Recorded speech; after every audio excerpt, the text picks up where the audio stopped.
It is college football season, which means you need Sling TV, where you can watch unbeatable college football coverage starting at $35 a month. Get everything you love about college football, like rivalries, marching bands, bowl games, conference power rankings, all of it with Sling. Plus, Sling has all the big games on all the biggest channels like ESPN, ESPN2, ESPN3, SEC Network, ACC Network, Fox, Big Ten Network, all for the best price. And the best part is getting Sling is easy. It's easy to set up and even easier to use. You can stream on any device, record up to 50 hours with included DVR space. Plus, you won't get locked into a long-term contract. So if you're looking for the perfect place to spend your Saturdays, you need to take a look at Sling, where you can get everything you love about college football for the best price. Check out sling.com for special offers. Sling, the live TV you love for the price you love. Try it today. And this is the Andy Staples Show, presented by Sling. If you haven't already checked out sling.com, now might be the time, because you got a lot of channels, a lot of options, a lot of games to watch. We got teams hitting the field. Like Tennessee hit the practice field today. I believe all the Thursday night game season openers hit the field today. We had the week 0 teams hit the field last week, and then everybody comes in later this week. Yeah, no, I can't wait. I'm getting that football season in the air. Last night, I was watching a show with Britt, and she lit a candle that had a fall smell to it. And I was like, God, it's starting to feel like it a little bit. What is the scent? They say scent is the strongest sense tied to memory. So what's the scent for you that says it's football season? The fireplace smell. Oh, okay. See, mine's a little bit different. Mine's an outdoor scent. It's actually, most people associate it with baseball as the fresh cut grass, but fresh cut grass is what we had to do belly busters into in high school. Yes. So you got a big snoot full of that, and it made you think of football quite a bit as you were doing belly busters in August. And I realized some people call them grass drills, some people call them up downs. I find belly buster to be the most elegant way to describe what is going on there. So yeah, the fireplace thing has always been just kind of like, it's cold outside.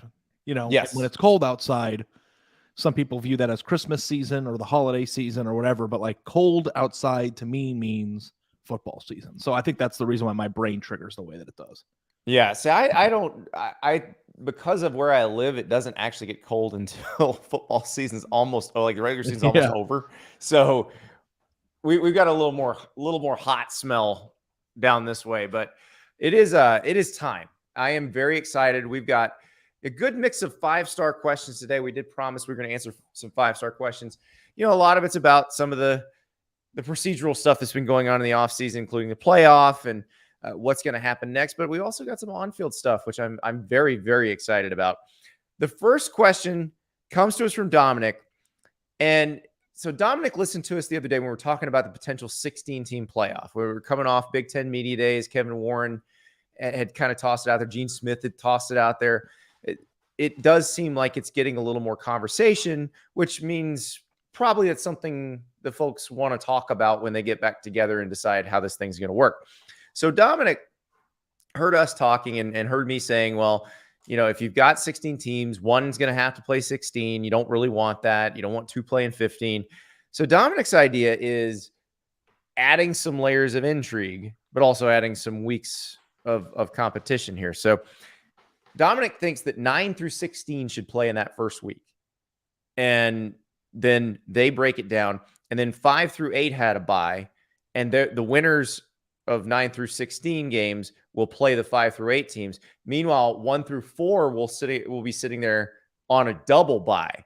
So basically, you've got, you knock out 4 teams the first week, you knock out another 4 teams the second week, you knock out another 4 teams the third week, and then you've got your semifinals and then your final. So the idea that I have with this is, and I don't know if this is just like an old person way of looking at it, so correct me, but we already think that the teams that rank in between 10 and 16 in the scenario are going to be completely eliminated from winning this thing, right?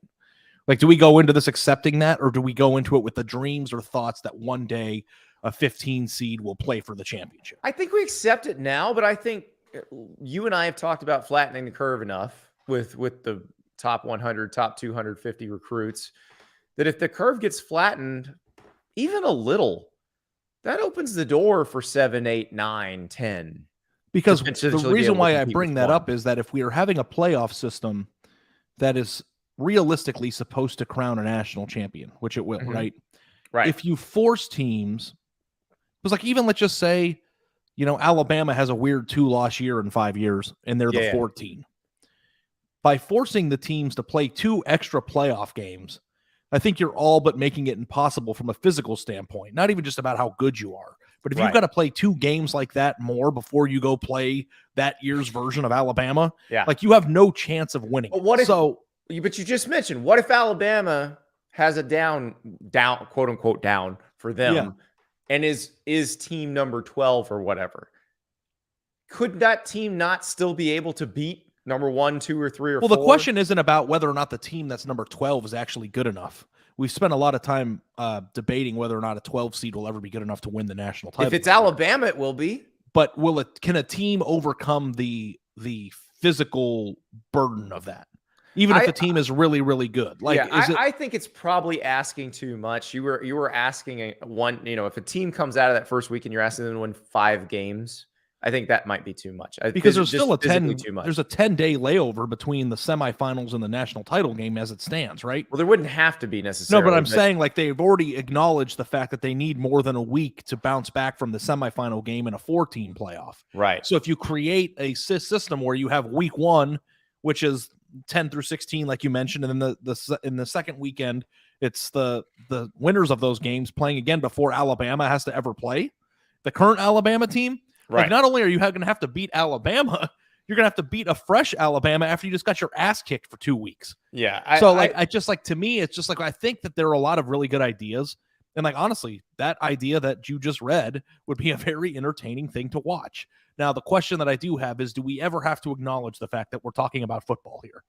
And like how much the actual bumps and bruises and the physicality it takes to win a playoff game. I think we have to talk about that. And I also think from a logistical standpoint, how do you schedule something like that? How would you schedule 5 games like that? Especially if as you mentioned, you'd want to have a break between various rounds or a longer break than usual between various rounds. I just that you're getting into a time crunch there where I just don't know if you can pull that off. So unless you're okay with shortening the regular season to 10 games, like if you shorten the regular season to create a better postseason, then I think that there's some options out there. They're not going to do that though, because they want the home games. Yes. Right. So, if you go look at the who do we say was the number 12 team in last year's college football playoff rankings? Like, let's just say, I don't think Pitt was 12, but Pitt would have been in the 12 or 16, right? I think they were 12 actually in the last one. So if Pitt wins their first 2 games, in slug fests where they like proved that they were tough and they were very, very good, they won those 2 playoff games, and then the reward for winning those 2 playoff games in back-to-back weekends is playing Alabama. Right. That hasn't played in 3 weeks. Like that would be a really hard thing to do. And I think honestly, borderline unfair. As if playing Alabama isn't unfair enough, adding that. To the mix. Here's the thing. You can't look at it 2 ways. You have to decide how you want to look at it. Is it a tournament to crown the true champion? The most excellent? Or is it a pageant that people are invited Is it an entertainment product that you're selling to television networks? And I know what the answer is. Yeah, I know what your answer is, which is the only No, I know what the answer is. Yeah, the answer is your answer. Yeah. The reason why I've always pushed back on this is that I don't know that I would prioritize the pageant over the reason we're doing it to begin with. Well, but it's interesting because this would get you both. This would ensure that the teams that were the best in the regular season have a decisive advantage over everybody else.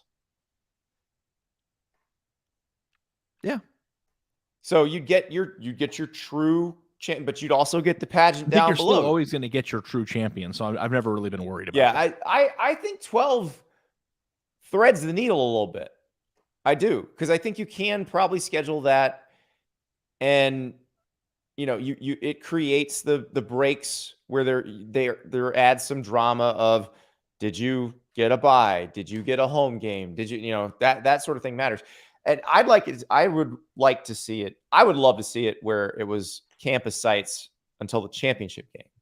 And then you put the championship game somewhere neutral, which I think would further incentivize teams at the end of the season. You'd never see anybody sitting their players because you would want to be one of the two teams that had the opportunity to host through the semis. Yeah. No, I mean, I think the idea of a home game in the playoffs is awesome. So, I'm in on that.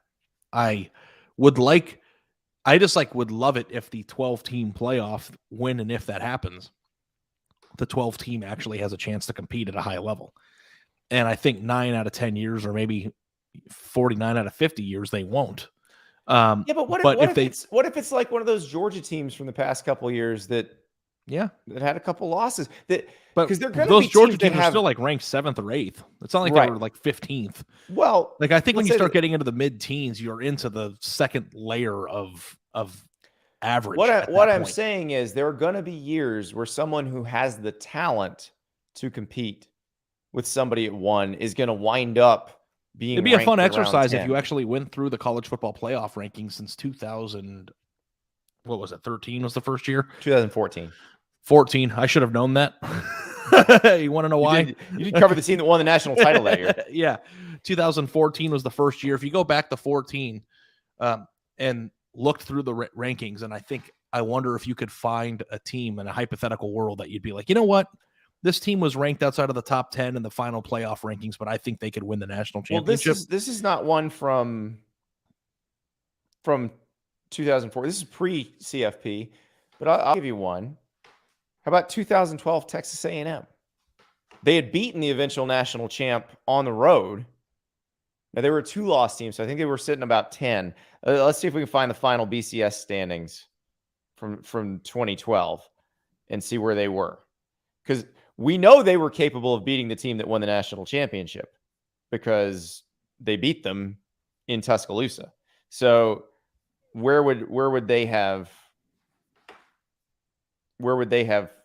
fallen in a playoff? And I'm bad at looking things up on the fly, but that's what we're doing here. Yeah, they lost to Florida by 3 in the opener, and they beat LSU. They lost LSU. Or they lost LSU, sorry. Did they beat Bama that year? They beat 29-24 on the road. Yeah. Okay. So, all right, here we go. Here's our final BCS standings. Texas A&M finished 9th. Texas A&M absolutely could have beaten Alabama because we know, and Alabama's number 2. Remember, Notre Dame was undefeated. Texas A&M could have beaten Notre Dame. Texas A&M could have beaten any of those teams above them. Like the Florida was ranked 3, and they played a very competitive game in week 2 that year. So I believe that because they were supposed to play Louisiana Tech week 1, and that game got washed out, and they had to postpone it. But I mean, Florida State, which won the ACC that year, would have been number 12.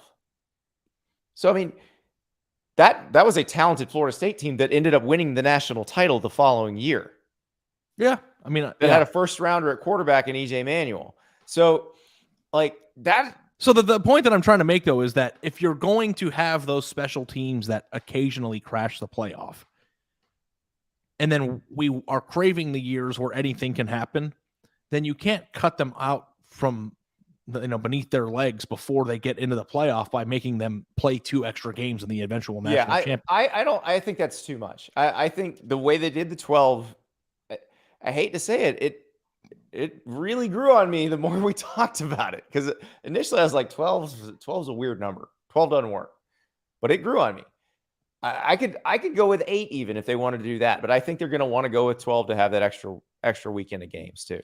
I always just thought it would be cleanest if they did all 5 Power 5 champs and then 3 at-large bids. But there's no Power 5 anymore. And that's what I was just going to say. Yeah, it's the Power. There's no more Power 5. So I don't know how you do it. But, 8 to me seemed like a good number because 8 is kind of the cutoff in my mind of like where a team could be competitive most years. Yeah.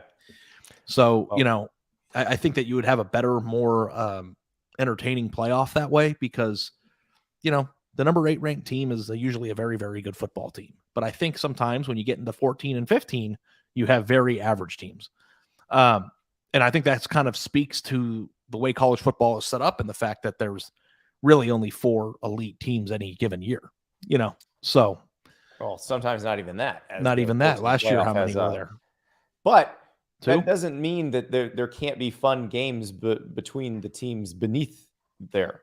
And that's the part people lose when they're like, no. So I you're don't all wanna in see on those 12? teams in it." You're all in on 12? Oh yeah. Yeah. I can definitely see 12. I can definitely work with 12.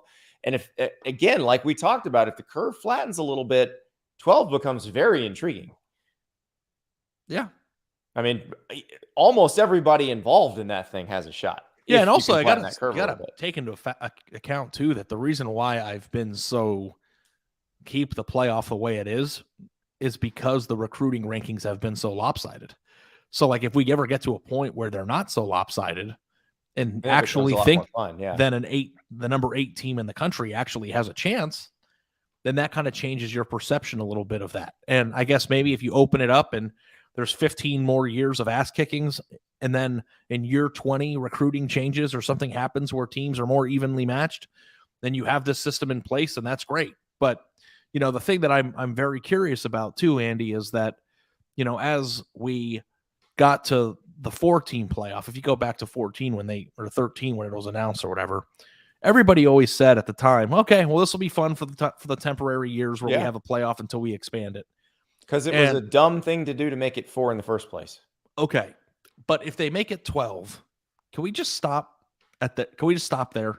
Maybe. Because it doesn't have to keep getting bigger. FCS playoffs keep growing, so I don't know. Yeah, I know. It's just it's going to keep growing and growing. Tacked on 2 more teams a couple years ago. I know, but what do you at what point is it enough for you? When I'm not entertained anymore. Well, you're always going to be entertained when you feel like you can't be entertained. It is the entertainment business. It's an entertainment product. No, I know, but at a certain point, when it's like there are certain shows that are really, really good, right? Mm-hmm. And you're like, God, I love this show. It's amazing. But you stop watching them when they tail off or they try to go too long. Like Lost. So what's the tail off point for you? Maybe it's 16. I don't know. If they get to like 28 or something, it's going to suck. I don't think they're going to get to 28.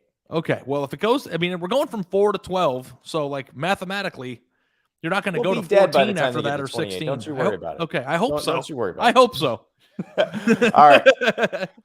When we come back, we gotta talk about that Power 5, Power 2 thing, because there's a great question. I hadn't thought about it this way. And it's something that really bears thinking about and ties into a discussion we had a couple weeks ago. But first, we got to talk about Peloton. Earlier today, I visited with my pal, Matt Wilpers. You don't know who Matt Wilpers is? Matt Wilpers is a Peloton trainer. He took me through a 30-minute intervals run that absolutely kicked my butt. Had a little Rick Ross, little John, little Nicki Minaj. Got me through. Made me go faster than I probably would have gone myself. Actually, definitely went faster than I would have gone myself. I kept pumping up the little dial on the treadmill just a little bit more. And that's the advantage of Peloton to me. But also just the variety. There are literally thousands of classes ranging from strength training to yoga to running to boxing, which means the perfect non-judgmental space to experiment with new types of movement at a level and a pace that feel good to you. And I've done the boxing workouts are fantastic. The yoga ones are great. That's a good like Saturday morning, get stretched out, feel good. So what if you're super busy? Doesn't matter if you have 5 minutes or an hour. I did 30 minutes today. Could have done 20. They've even got 10-minute, 15-minute runs if you need it. If you need a 15-minute strength workout, they got that for you. If you're an early riser or a fan of the evening hours, there is a Peloton class that fits in your day. Maybe you're looking for a 10-minute upper body stretch between calls or a 30-minute run before bed. Peloton is where you find what works for you on your schedule, wherever you happen to be, at home, gym, outdoors. I said yesterday at a hotel, it doesn't matter. You get what you need. Did I mention the music is absolutely iconic in the mood blast 90s hip hop? There's a class for that. Need to ugly cry with some power ballads after a bad day at work? Yeah, they got classes for that too, for sure. It's motivation that moves you anytime, anywhere. Try the Peloton Bike or the Peloton Tread risk-free for 30 days and learn more at onepeloton.com. New members only. Terms apply. Ari, I'm feeling fresh after that run, but this question from Chris has me thinking. I had not thought about this way, and I want to put this in your head too. So this is Chris's question. If Clemson can't figure out a way to escape the sinking ship of the ACC, Will Dabo Swinney be the coach of the Auburn Tigers in 2023? Will any ACC team be able to keep a successful coach with such a brutally undervalued media deal? I don't know if brutally undervalued is the right term, but it is significantly less, or will be significantly less, than what the SEC and the Big Ten teams are getting. So I don't know about Dabo, Ari, because I've long said I don't think Dabo's leaving Clemson. I think he's retiring there. He's iconic. He's the first Dabo Swinney. He's not going back to his alma mater to be the next Nick Saban. Also, he strikes me as an early retirer, like not a guy who's going to Bobby Bowden coach into his 70s or 80s. But let's talk about some of these other coaches in the ACC. Dave Doran, Dave Clawson, who have put together very good programs that could be very competitive. Well, if an SEC or a Big Ten team wants you, how do you say no at that point? How is the conference expansion and the money that's causing it any different than the human beings individually that are leading the programs? Nothing. It's not. It's the same thing. It's just exactly done on an individual level instead of as an entity. Yeah. So what do you mean? It's not just the individual salary, because you can decide how you want to spend your money, and you can say we will pay the football coach this amount. It's the salaries of your staff. Exactly. It's the recruiting budgets. It's the infrastructure. Yes. Are they going to get you everything that you need when you feel like you need it? Right. And I think it's why do Jeff Brom and Tom Allen have more resources than I do, if you're looking at it that way. Right. And I think that, I've heard enough coaches say that the most important thing to them when taking a job was knowing that they had the athletic director on their side with, an understanding that, hey, if I ask for something, it's going to happen. And I always use this example, but I just think it's funny because this was something that Urban Meyer did early on in Ohio State tenure that I'll never forget. But he walked into the Ohio State building when he took the job, and Ohio State's trash cans in their football facility were like just regular trash cans. And I heard him say, how am I supposed to recruit to these trash cans? And guess what happened a week later? Ohio State had chrome big trash cans with Ohio State's logo on them. And it was just like that. And it's like, that's a funny example because who cares about the trash cans? What do you mean recruit to these trash cans? It doesn't even make any sense. But he had an athletic director that was willing to write a check for whatever it is that they needed whenever he thought he needed it. And I think that if you ask any coach, would you rather have that situation and that relationship with your program and your athletic director, or would you rather make more money? I think a lot of them would take the first option. Yes, I agree. I think if you give the coach an option of $1 million more for yourself or $2 million more for your staff, they're going to take the $2 million more for your staff. Because they understand that will in turn make them more, it's an investment in themselves. Over the long term. Yes. Correct. Yes. And so I think that's a big fear in the ACC, especially at a school like Clemson, at a school like Florida State, or at the ones where things are going well and they are overachieving relative to where they've been. I mean, NC State's a great example of that. They've got one of the best rosters they've ever had coming back. This could be a very good team. You know what the problem with the conference thought is? That you look at the programs and the other teams that are in their conference as their main competition. Yeah. But in the last 10 years, especially, college football isn't a beat your conference and then go try to beat other conferences. Clemson's number one competition isn't in the ACC. Their number one competition is Alabama. It's Georgia. It's Ohio State. So even if everybody in the ACC is pulling in the same amount of money based on their grant of rights or their TV deal, that is great when they're playing conference play, but Clemson is trying to beat Georgia. Yeah. And we all know that Georgia spends buku dollars on their recruiting budget every year, despite the fact that they have all the players in the world that they need about an hour and a half away from their campus. And it's just like, you get to a thought of like, how much more can a team spend on their recruiting budget? And it's like, if I'm sure Georgia will find a way, to spend more.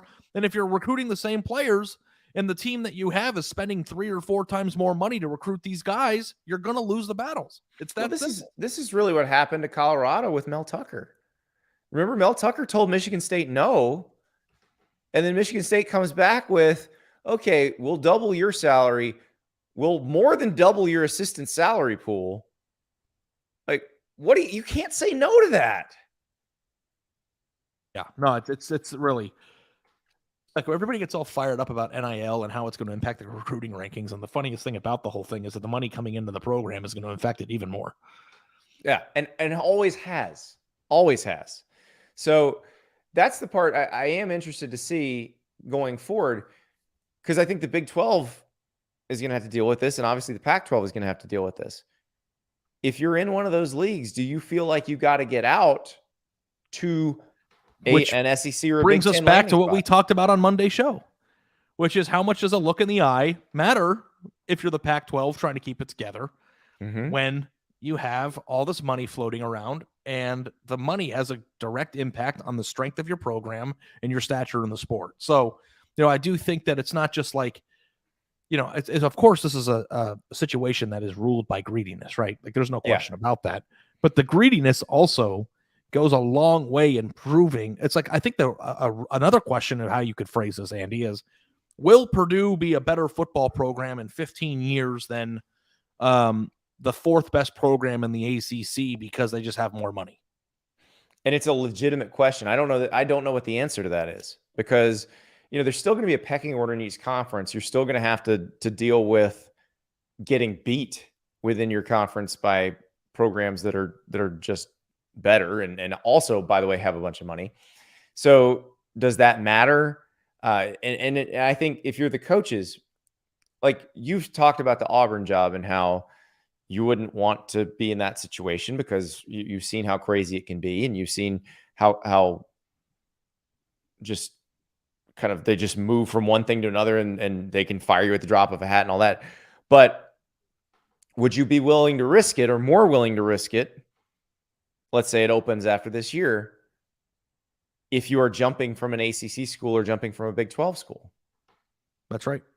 I mean, that's the whole thing, right? Yeah. I mean, that question is the whole thing. And I think we'll find out an answer. Because we think Auburn's going to open, unless Brian Harsin just has a miracle season. What would you do? And I'd take the money at Auburn, because if it doesn't work, they're going to pay me to not work. I mean, they're going to try to Let me ask you first, this way. Then they'll pay me to not work. Let me ask you this way. If I said you had to be the head coach of a program for the next 15 years and you can't leave, okay, would you rather be the head coach at Purdue or would you rather be the head coach at Florida State? Purdue, 100%. Right now? Yes. There's more money, and they don't expect as much. Florida State's going to fire me for what Purdue's going to give me a raise to do. Yeah, but getting the raise is harder at Purdue too. Is it? They got lots of money. No, I'm saying like winning 7 games is hard at Purdue. True. But no, but I'm just saying like winning 8 or 9 games at Florida State right now is pretty hard, and they would be happy with that this year immediately. But if you do it next year after doing it this year, they're going to be mad. They want to be back in 10, 11, 12 territory, and they want what they want. Okay, how about this? North Carolina or Purdue? Okay, that's a little better, because they don't. Because I want to try to get you out of the Mark Stoops mindset.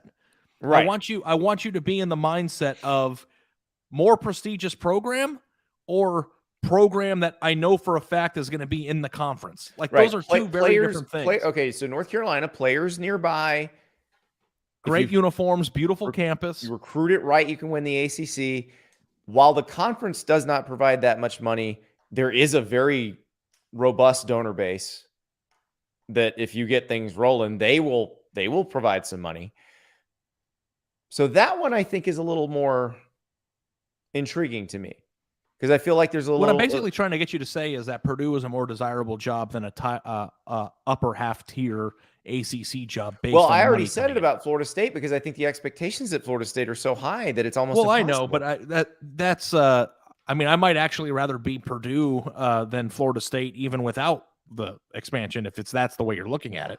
Yeah. I'm like looking at it from a standpoint of, are the lower tier jobs that we make fun of 5 years ago going to all of a sudden be some of the top 15 to 20 jobs in America in 10 years when this all settles down? Yeah, I think especially a job that pays. Yeah, we may have to recalibrate our job rankings, and you and I may have been way ahead of the curve in our Kentucky's the greatest job in the world. Like we were ahead of the rest of the pack on that. Yeah, Because I think that's what's going to happen. I think being the coach at any place that has a Power 5 schedule that doesn't really demand much is a great situation. Yeah. You know, I don't know. I mean, I don't know if I'm like a lazy person. I think I work pretty hard. It's not that. But you still have to be good. Like, you still have to do a really good job to win 8, 9. Like, Mark Stoops has won double-digit games 2 of the last 3 years at Kentucky. That's an amazing accomplishment. I just don't know I'd want to make all that money and be in a football environment. I don't know if I'd want to keel over every night before bed because I'm under so much stress that one thing could go wrong that the entire fan base is going to turn on me. Well, and see, that's the issue. And that's part of the deal, because when you have those schools, the Kentuckys, the Purdues, the Minnesotas, where they do have resources but do not have those same expectations, you can get paid pretty close to what those guys at the places that have the big expectations make. It's like Purdue has had some pretty terrible seasons the last few years at times, and people just kind of don't realize it. And then when they have one good season, it's like it makes up for all the crap around it. There's forgiveness for a bad season. Kentucky had that too. The Lynn Bowden option season was not what they wanted. Yeah, well, that was also kind of out of their control. Yeah, but it doesn't matter if it's out of your control at Auburn. It doesn't matter if it's out of your control at Florida State. And it doesn't matter if it's out of your control at Florida. You're still fired. So, but is Illinois going to be a better job than Louisville? Is Indiana going to be a better job than Virginia Tech? Is Iowa going to be a better job than Florida State? That is the operative question, and it is a legitimate question. It is I don't see how it isn't. I don't see how that doesn't become the law of the land. Yeah. Unless weird. There's something happen. But it's like, I wonder if when your son's son watches college football, if he's going to have no concept whatsoever that Purdue wasn't a powerhouse. Like, is it possible that it could go that far? Would they be a powerhouse? No, they would just be. Yeah. Well, I don't know. I think that they would be kind of like maybe the old view of Texas A&M, like a really good team that has a bunch of money every once in a while. They compete at a high level every once in a while. They've got all the resources in the world. People love them. They haven't gotten it done, but they're on the bus. It is definitely, wow. When you think about it that way, that may be the biggest change of all out of all this. Yeah, I think that it's so funny as we spend so much time thinking about, like, if you're an Illinois fan, what can my team do? You know, what can Brett Bielema do to make my team a Rose Bowl team again? And like, you talk about recruiting classes and strategies and branding and hanging Illinois banners in downtown Chicago and competing with Northwestern to be Chicago's. It's like all that stuff. It's like, actually, just kind of be in the Big Ten when they expand and everybody makes a bunch of money and there's only 2 conferences. Like, it's like, I feel like there's a lot of teams that have been kind of like at the bottom of the barrel here that are going to be ultra relevant forever as a result of being in the right place at the right time. Or more relevant than teams that they used to be less relevant than. Yeah, it's like, is Arizona State going to be worse off than Illinois long term? I think probably so. And it's like, there's more people at Arizona State that cares about their football program than Illinois. But this is the way it is. All right, we've got. Is Illinois going to be a better job than Oregon? I don't know. It kind of depends on what happens with Oregon. It does. Oregon, Washington still feel like a little bit of the outlier. You and I just paused the movie in the middle of the movie and are talking about the outcome of the movie, but the movie hasn't ended yet. That's exactly right. We need to watch a little bit more of the movie. Yes. We got another question coming up that takes us onto the field. So I'm excited about that because we're going to be. We haven't been on the field in like 9 years. We're going to talk a lot more about on the field coming up. But so that question's coming up. First, we got to talk about Freshly. Summer is here. That means we're spending more time outside, less time in the kitchen. Freshly's new lineup of effortless in-season meals gives you more time to enjoy summer. You don't have to waste your time going to the grocery store. Don't have to chop anything. It's not like one of those services that sends you a bag of raw food that you then have to chop and cook. Take advantage of good weather and Freshly's special summer sale. You can get $125 across your first 5 orders, $125 off across your first 5 orders. With Freshly, you're not stuck with fast food chains or frozen dinners when you want a quick meal. Freshly provides delicious, effortless, balanced meals without having to sacrifice your summer moments.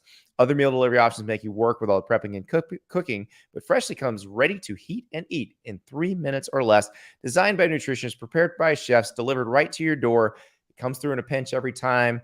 You want the steak peppercorn, the Mashable mac and cheese, the cauliflower bolognese, you name it. They got everything you could possibly want. You just go through the app and you're like, I'll take that. I'll take that. I'll take that.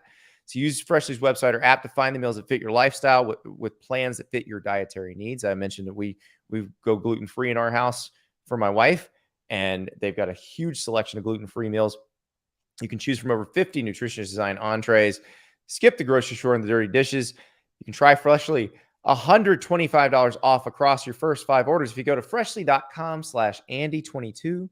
That's freshly.com/Andy22 for $125 across your first 5 orders.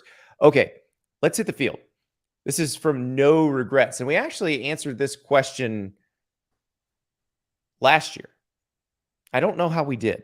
I should have gone and found how we did on the answer to this question. But here's the question. Hey, Andy, last year I wrote in your mailbag asking for tips on college football fantasy.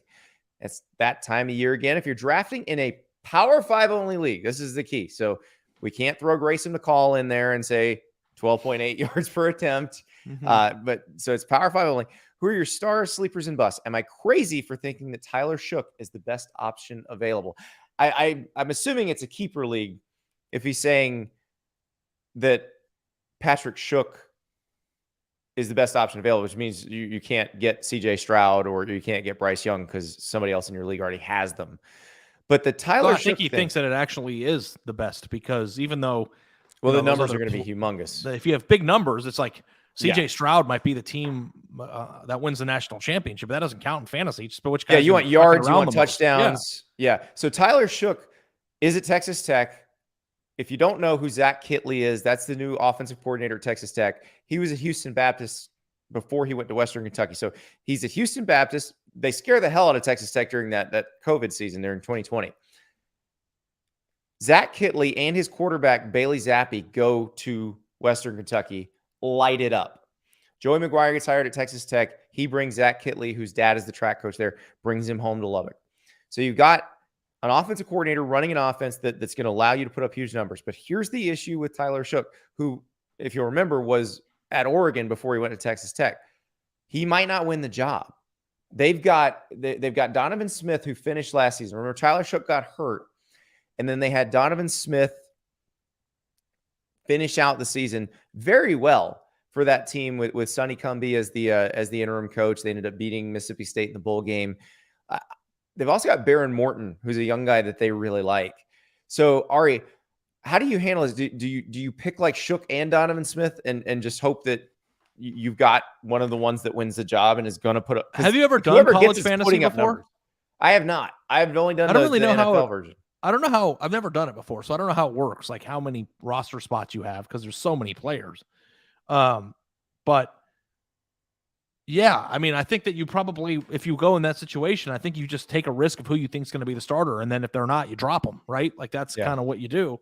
But I would always draft with certainty in mind. So like when you think about just no restraints, doesn't matter how good you think the team's going to be, like who's just going to put up numbers, like who jumped into your mind?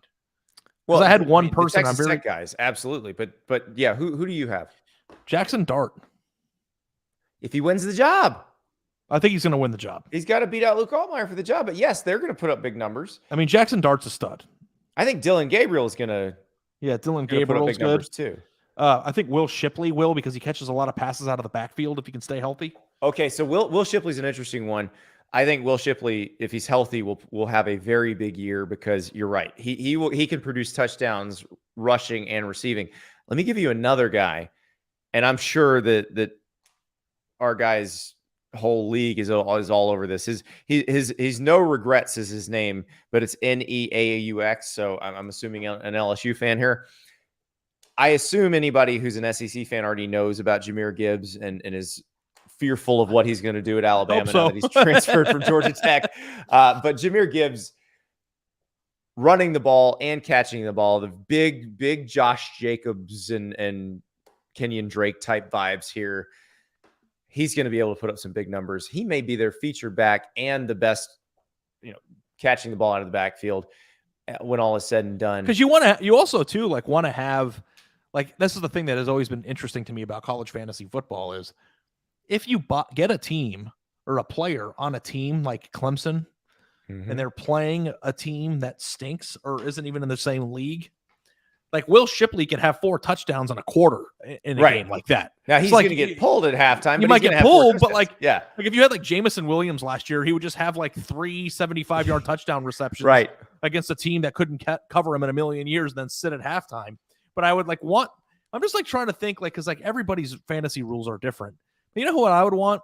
And I'm trying to think outside the box. Everybody can say CJ Stroud and Trey Henderson and Bijan Robinson. Who I think is somebody I would definitely want on my team just because of, I think he's really good and would be fun to watch is Zach Charbonnet, the running back at UCLA. Also, I'd want to watch my fantasy players at 11 o'clock p.m. on Saturday. Yeah, give yourself a reason to watch late. That dude's going to light it up this year. Watch. So the other two that I said, John Emery at LSU, who suspensions, injuries, he just has never really been able to show what he can do. But I think he's going to be LSU's featured back this year, and I think he's going to put up numbers. So that's one. And then another guy who was having a great game against Ohio State last year in the season opener and then got hurt. But we've seen him produce is Muhammad Abraham at Minnesota.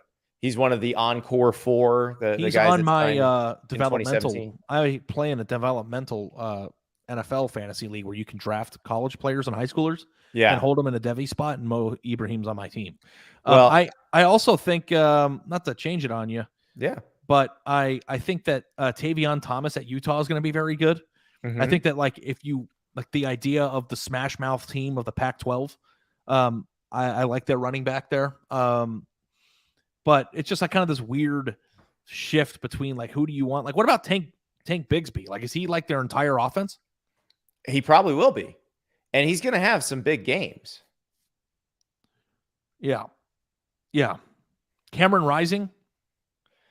Guys that you would never think, but just we'll just light it up. Is he going to put up huge numbers? I don't know. That's the thing with Will Levis. We had the mailbag question where somebody wrote in and said, do you realize that Will Levis's numbers and Emory Jones' numbers last year were basically the same? Yeah. And I looked at him and oh, yeah, they were. Yeah.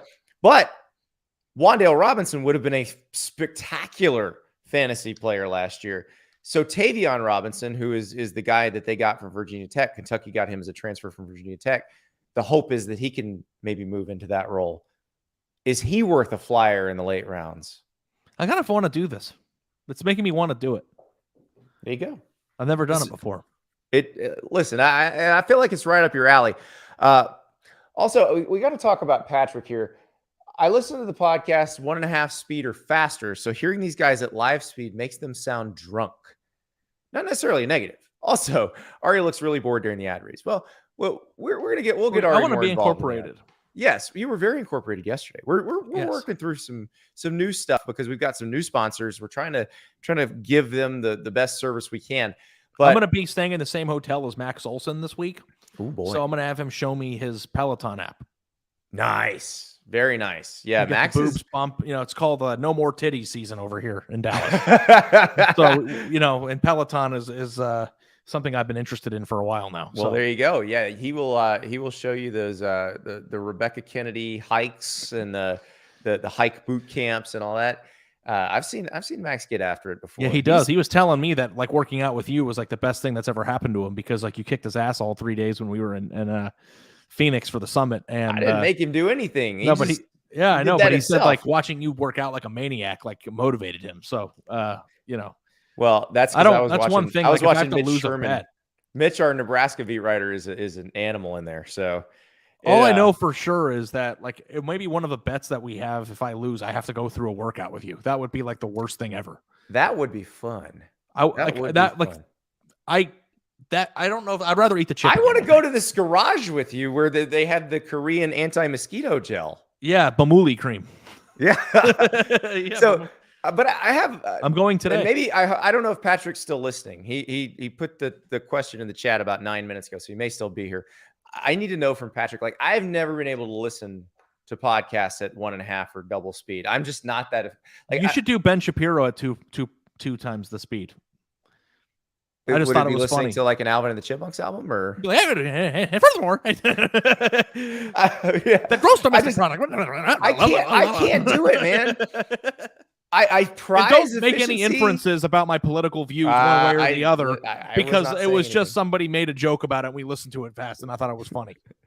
I prize efficiency. I try to take advantage of my time as much as I can, but that's one area where I just can't. Like, I need to hear the person speaking at normal speed. Yeah.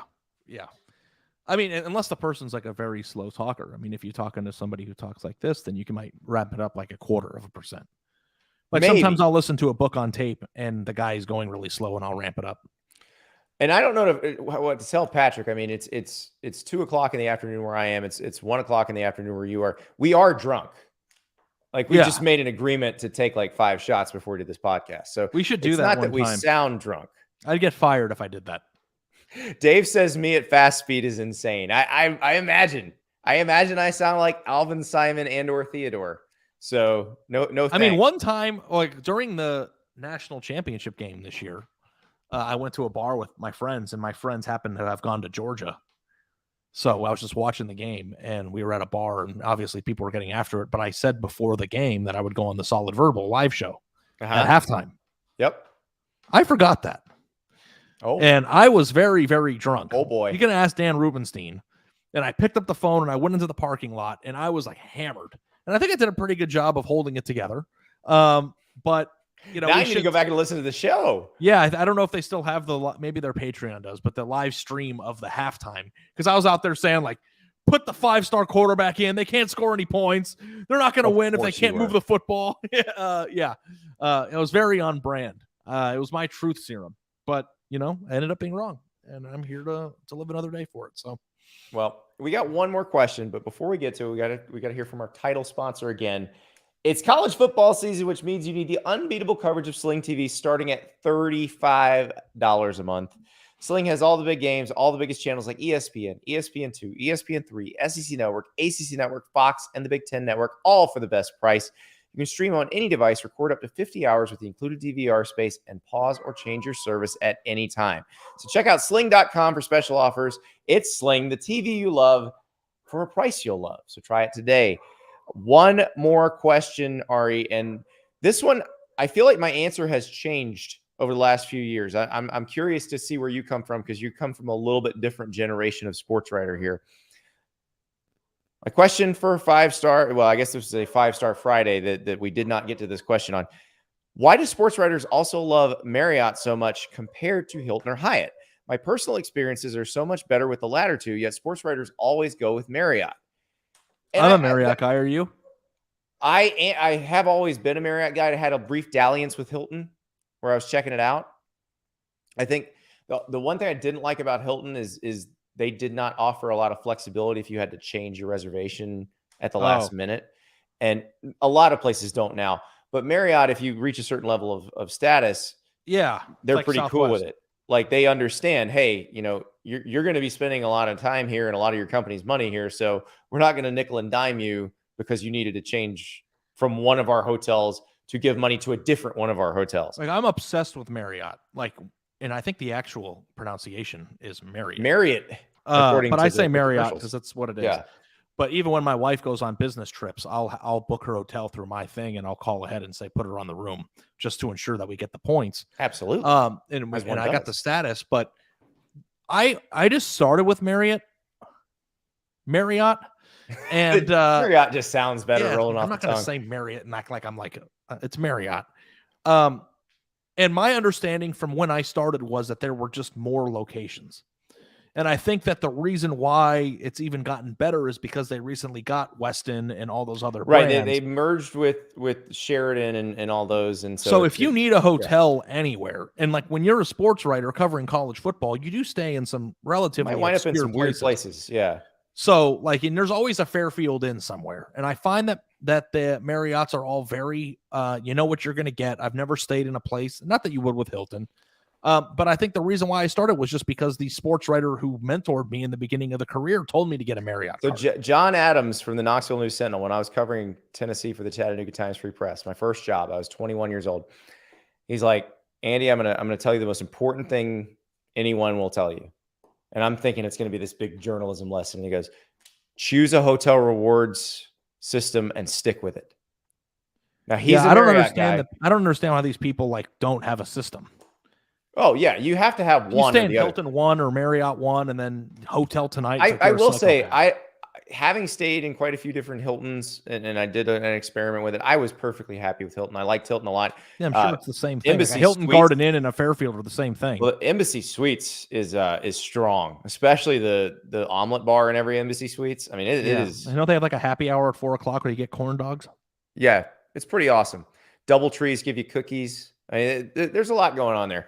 So I don't necessarily go one or the other. I will say the rise of Vrbo and Airbnb has sort of changed how I feel about that, because my goal for each year, and this is pre-pandemic, obviously, but my goal for each year was to try to rack up enough Marriott points to have a really nice free vacation for the family. But now if you're going to do an Airbnb or a Vrbo, because you can get those for usually a good price, with a family of 4, you're going to want to stay in a house anyway, as opposed to a hotel room. I'm not as obsessed with that, so I don't worry as much about it. Now I'm just like I was in Vegas last year. I was in Vegas last year, and the thing I was covering was at Aria, which is an MGM hotel, and Cosmopolitan's a Marriott property. It was too expensive. There was another Marriott property a little bit down the street. I ended up staying there the first night, and then I went over to Aria, and I'm like, why am I doing this? Why am I doing this to myself? Like, you were going to stay everywhere. I know exactly what hotel you picked too. Did you pick the Westin right behind the Flamingo? No, I picked a Marriott. There's a Marriott kind of vacation club. Oh, because last time I went to Vegas, I actually picked for the first time in my adult life that Westin behind the strip because of Marriott. Points. Yeah. And like I want to get my status and stuff, and it's just like, well, at the end of the night, do I need to really walk through one more casino? That's all I've been doing the whole time. I'll just like take an Uber or walk and go upstairs. It's a clean room and it's right on the strip basically. So, I'm going for a fantasy football draft in September, and I'm staying in the Cosmo because it was a good rate and it's a Marriott. Yeah. Well, there you go. Like that's kind of like the way I operate. But see, because I basically lived in Marriotts for a solid like 17 years. I'm the lifetime whatever.